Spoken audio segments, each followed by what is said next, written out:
السلام عليكم اخواني اخواتي، كي دايرين؟ كلشي بخير، عواشر مباركه ورمضان مبارك.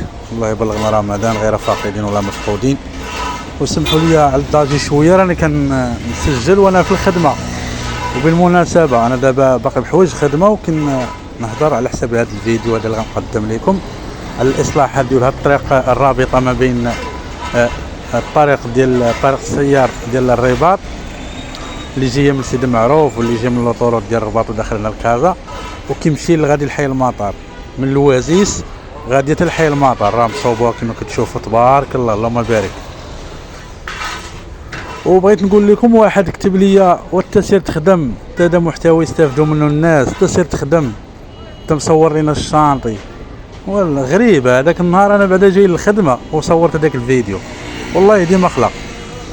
كما كتشوفوا راهم داروا الطريق حتى كانت كتشهد واحد الاكتظاظ، بزاف ديال الاكتظاظ الطريق هذه حتى الخارجه ديال لوطوروط راكم عارفين، وكتجيب من الوازيس وحي المطار كما كتعرفوا القطب المالي اللي ولا بزاف ديال الحديد كيمشي جيتو.